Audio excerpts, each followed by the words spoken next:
Assalamualaikum warahmatullahi wabarakatuh. Selamat pagi semuanya. Bagaimana kabarnya?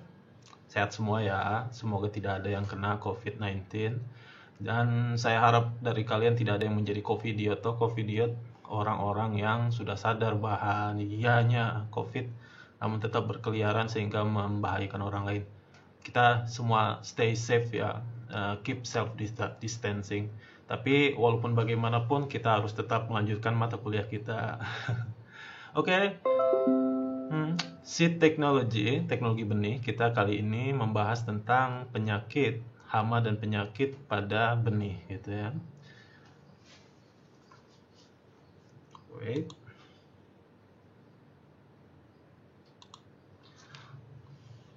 Oke, kita kemungkinan ada empat materi. Nanti akan saya bagi jadi dua part. Jadi part pertama itu adalah pengertian penyakit dan cedera pada benih. Lalu dilanjutkan kepada apa sih itu seedborne disease itu atau penyakit yang lahir dari benih dan bagaimana transmisi penyakit benih tersebut itu. Lalu juga ada faktor-faktor pertumbuhan penyakit benih dan bagaimana sih kita untuk menanggulanginya. Dan juga tipe-tipe transmisi penyakit benih. Terus bagaimana sih mekanismenya kok bisa sampai menulari gitu. Kita mulai ya. Penyakit dan cedera pada benih. Kita pertama harus mendefinisikan dulu ya, apa sih penyakit itu? Kalau penyakit itu didefinisikan itu setidaknya sebagai faktor-faktor yang mengganggu fungsi-fungsi atau struktur pada tanaman gitu. Dia beda dengan pengertian cedera. Terkadang di keseharian atau di kegiatan kalian mengamati gitu ya, ada benih, ada anomali atau ada abnormal di situ. Terkadang kita tidak yakin itu penyakit atau cedera gitu. Kita harus paham dulu ya, apa itu penyakit pada benih itu. Nah, penyakit benih ini dia bisa bersifat fisiogenik. Fisiogenik ini dia berbeda dengan biogenik. Nah, kalau biogenik ini dia disebabkan oleh makhluk hidup gitu. Contohnya kayak virus, bakteri, fungi dan lain-lain gitu. Kalau fisiogenik ini lebih dia karena faktor luar, faktor lingkungan, benda-benda fisik atau gimana gitu. Nanti akan dijelaskan lebih lanjut. Nah, penyakit fisiogenik ini seperti saya sebutkan tadi disebabkan oleh faktor-faktor lingkungan yang merusak. Nah, kalau bersifat biogenik disebabkan oleh patogen, tuh bisa hewan-hewan parasit atau berbagai virus. Tapi belum ada ya virus corona menyebabkan kerusakan pada benih ya. Oke. Lah, terus kalau cedera gimana sih Pak? Kalau cedera itu dia bagian-bagian atau struktur tanaman tuh rusak. Bisa kayak lebam, layaknya kayak tubuh kita gitu kalau terbentur bisa lebam atau segala macam seperti itu. Dikarenakan ada kekuatan fisik dari luar, baik itu bisa kekuatan dari reaksi kimia atau energi kimia, juga dari lingkungan luar atau benturan misalnya seperti itu. Contohnya tuh luka mekanis, juga cedera akibat serangga, misalnya digigit serangga, ada sompal dikit gitu. Itu bisa kita kategorikan sebagai cedera. Lah, lalu penyakit fisiogenik itu apa aja sih Pak? Macam-macam. Jadi dia bisa berupa karena defisiensi unsur hara gitu. Bisa juga dia efek dari temperatur yang tidak optimum atau misalkan kalian terlalu panas atau terlalu dingin. Misalkan kalau terlalu dingin itu dia bisa frostbite gitu. Kamu misalkan pernah nggak nyimpen sesuatu kayak katakanlah tanaman sayur dalam kulkas gitu ditaruh di freezer ya. Kemudian beberapa saat kemudian dia mengering, menghitam, contohnya pisang segala macam. Begitu juga dia pada benih gitu. Dia bisa merusak, efek dari temperatur bisa merusak, tidak aja panas, bahkan dingin pun terlalu dingin bisa merusak. Lalu juga dia bisa dari efek dari kelembapan gitu. Walaupun kelembapan itu sendiri pada dasarnya bisa memancing jamur ya. Kalau sudah dari jamurnya merusak berarti dia bukan fisiogenik, tapi dia adalah biogenik. Nah, maksudnya dalam hal ini dia kelembabannya secara langsung dia bisa merusak tanpa harus ada campur tangan dari makhluk hidup lain gitu, dari makhluk hidup. Lalu bisa juga dia penyakit efek dari keracunan. Ayo, ada nggak yang dari kalian pernah keracunan? Mudah-mudahan enggak ya. Saya pernah soal keracunan, bahaya. Makanya usahakan gaya hidup sehat dan hati-hati dalam memilih makanan.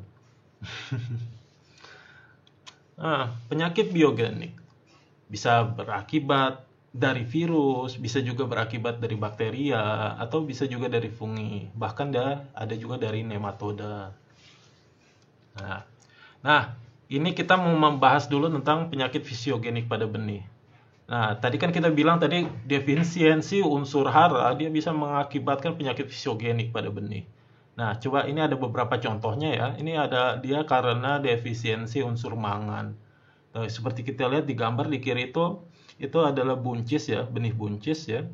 Jadi dilihat di tengahnya itu bagian tengahnya bahkan di intinya mengenai kotyledon atau organ-organ vital di dalam benih itu dia terserang itu, lihat kekuningan coklat seperti itu. Kalau sudah kayak gini gimana? Ya bisa jadi dia fatalnya dia tidak bisa tumbuh karena memang sudah lemah, udah busuk ya segala macam. Bahaya nih misalkan kalian nanam yang seperti ini gitu kan. Nah, apalagi tuh? Contohnya nih ada dia ini maaf ya, ini itu bukan mangan tuh judul di atas tapi dia boron. Ini ada hampa hati, hollow heart di situ ya. Dia karena defisiensi unsur boron di situ. Biasanya tuh pada kacang-kacangan, kacang tanah gitu kan. Dia ada penyimpangan warna, lihat di tengahnya tuh. Warnanya seperti membusuk gitu seperti itu. Lalu akibatnya selain itu juga dia perlu mulai pucat dan kerdil dan fatalnya dia bisa sampai tidak bisa tumbuh kecambah. Nah, yang lain lagi nitrogen. Nitrogen ini banyak terlihat ini biasanya di biji-bijian serealia ya. Dia bisa menyebabkan penyakit hampa gitu. Bisa, kalau kalian di lahan bisa jadi penyebab hampa itu bisa karena penyakit hama, gara-gara hama gitu, serangga, penghisap. Tapi bisa juga karena defisiensi nitrogen di situ. Nah, ada lagi dia karena defisiensi kalsium. Tuh lihat kalau kalian sering buka kacang ya, mungkin kalau kacang-kacang yang branded ya untuk nonton temen nonton main bola. Mungkin kalian yang suka makan kacang goreng ya, lihat kacang-kacangnya besar-besar ya bagus ya. Tapi mungkin kalau kalian makan dapat yang zong seperti ini, yang benihnya kepet-kepet seperti ini, kalau bahasa saya kepet ya, apa ya kalau bahasa Jawa Timur ya, saya nggak tahu. Nah, kemungkinan dia bisa disebabkan karena defisiensi kalsium. Nah, Pak, kalau sudah kayak gini, benih kayak gini bisa tumbuh, Kak? Bisa, tapi peluangnya sangat kecil. Tapi apa iya kalian mau menumbuhkan benih yang seperti ini gitu kan? Nah, ini karena defisiensi dari kalsium. Lalu ada juga potasium. Ya sama, mirip dia benihnya kurus, tipis, terus kecambahnya abnormal, lalu dia gagal berkecambah gitu. Lah, itu baru beberapa unsur hara. Gimana unsur-unsur lainnya? Nah, itu kalian cari tahu ya. Banyak sekali, banyak sekali. Silakan dibuka referensinya, dicari. Yang punya smartphone, yang punya kuota, silakan buka ya, buka Google-nya segala macam, cari. Semangat. Kalian pasti bisa. Oke. Nah, kita tadi sudah bahas antara penyakit biogenik dengan yang akibat lingkungan, faktor luar atau fisiogenik. Sekarang saya mau membahas tentang transmisi penyakit pada benih atau seed transmission dengan benih yang terlahir dari penyakit yang terlahir dari benih atau sering disebutnya seed-borne disease gitu. Kalau soil-borne disease artinya berarti penyakit itu lahir dari soil. Soil berarti artinya dari tanah ya. Kalau airborne disease berarti air itu udara, bahasa Inggris artinya udara, berarti dia penyakitnya lahir dari udara. Tapi karena kita mata kuliah benih, kita membahasnya ini seed-borne disease ya. Oke. Biar nggak kemana-mana. Apa sih bedanya pengertian dua itu? Satu transmisi penyakit, yang satu seed-borne disease. Nanti akan dijelaskan lebih lanjut ya. Oke, di slide berikutnya. Ya, here we go. Oke. Penyakit seed-borne disease, tipe penyakit ini berdasarkan dia lokasi, di mana sih dia bersembunyinya gitu. Atau terbawanya itu kayak mana sih gitu. Pertama, dia itu penyakitnya itu dia mix atau tercampur dengan benih-benih. Misalkan di kemasan ya, kamu beli kemasan benih ternyata banyak kotoran benih. Nah, kotoran-kotoran benih itu bisa jadi dia tempat menghinggap atau tempat bersemayam dari patogen-patogen gitu. Dia bisa berupa bulatan, gumpalan-gumpalan kayak penyakit gitu, hitam gitu, atau berjamur-jamur atau disebutnya bun balls itu. Contohnya Tiletia caris di situ. Lalu bisa juga dia berupa kumpulan nematoda. Kalau pengamatan mata telanjang nggak bisa ya. Kalau pakai mikroskop itu bisa kelihatan. Lalu bisa juga tercampurnya itu dalam benih itu dalam bentuk sklerotia. Ayo, diingat lagi pada mata pelajarannya ketika biologi apa sklerotia tuh ya. Googling ya. Jangan malas beli kuota yang gede, 3 giga. Lalu ada juga dia berupa sisa-sisa bagian tanaman. Nah, itulah dia. Sisa-sisa bagian tanaman bisa, Pak, bisa. Khususnya dia bagian-bagian tanaman yang memang sudah terinfeksi pada saat processing gitu. Itulah kenapa nanti kita membahas kenapa penting sekali namanya kebersihan dalam pengemasan benih itu. Tidak boleh ada kotoran di situ. Ya karena itu bisa jadi vektor atau tempat bersemayam bagi para penyakit benih itu. Bahaya kan ya? Iya. Akhirnya kita membahas tentang butiran, bulatan, jaringan, kumpulan. Nah, kira-kira diilustrasikan seperti ini. Nah, itu yang bulat besar itu yang ini nih. Ini kita anggaplah benih ya. Nanti yang bentukan gumpalan penyakit-penyakit tadi dia di mix di dalam kemasan benih atau nanti dia berada di dekat-dekat benih itu dia bisa berpotensi menulari benih itu, bisa nematoda, jamur dan segala macam. Dan dia juga bisa berupa bagian tanaman, bisa jadi bagian tanaman itu yang sudah terinfeksi oleh penyakit dan itu bisa misalkan nanti dia menempel di sini atau dia nanti keluar dari sini nanti menginfeksi benih yang masih sehat ini. Ini yang dalam dia kategorinya dia terbau karena mix. Biasanya di pengemasan ini seperti ini. Oke. Lalu kita ada lagi yang kedua itu dia terbawa atau memang sudah ada dia menempel di luar kulit benih gitu atau di seed coat-nya. Dia bisa berbentuk spora, bisa berbentuk bakteria. Nah, di sini digambarnya di ilustrasinya seperti ini. Jadi dia baik spora atau bakteria itu patogen-patogennya itu menempel di kulit benih ini, di seed coat-nya ini. Nah, nanti dia tinggal menunggu waktunya hingga nanti dia pada akhirnya dia menginfeksi dari si benih yang sehat ini. Itu yang tipe yang kedua. Sekarang tipe yang ketiga ya. Patogennya itu bersembunyi di dalam kulit benih. Bisa berbentuk pigmedia gitu. Atau juga bentuknya aserpuli. Istilah-istilah biologi ini coba di googling lagi ya. diingat lagi ya. Yang untuk IPS ya nggak apa-apa, monggo silakan. Dibuka-buka lagi. Google mudah sekali.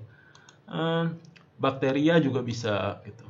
Atau berbentuk hifa, benang-benang hifa jamur gitu. Nah, ilustrasinya seperti ini. Jadi dia bersemayam di dalam benih, tapi dia berada di kulitnya saja gitu. Nanti ketika si benih itu mulai berkecambah, ini lihat ada nih, mulai berkecambah, maka seiring dengan aktifnya si benih ini berkecambah, dia juga mengambil keuntungan di sini, kemudian dia lepas, dia keluar cas, lalu dia menginfeksi ke berbagai bagian tubuh si benih lainnya ini. Ada yang dia ke bakal daun, nanti ke radikula segala macam. Ini dia bersembunyi di kulit benih seperti ini.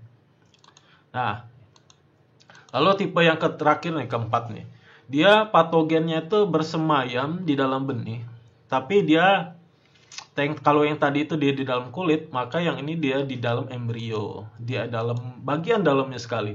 Bisa berbentuk fungi atau bakteria gitu. Bahkan dia bisa berbentuk virus. Kalau virus ya contohnya kayak virus mosaik atau bakteria Xanthomonas segala macam. Ini banyak contohnya, banyak sekali contohnya.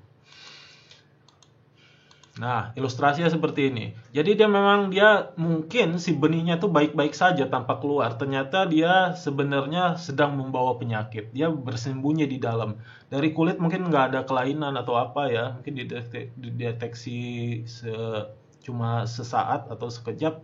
Kayaknya normal-normal aja. Ternyata di bagian dalamnya gitu. Di bagian core-nya, di bagian intinya ternyata sudah banyak patogen di sini. Dia hanya menunggu nanti ketika si benih ini sudah aktif.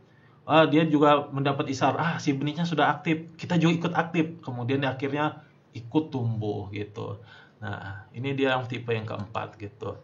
Nah, begitu kira-kira nanti akan dilanjutkan materi berikutnya setelah bagaimana sih si patogen tadi itu bisa bisa menginfeksi ketika dia setelah tumbuh tadi. Misalkan seperti ini ya. Ini kan bisa jadi kondisi benihnya seperti ini, bisa jadi dia gagal tumbuh atau gagal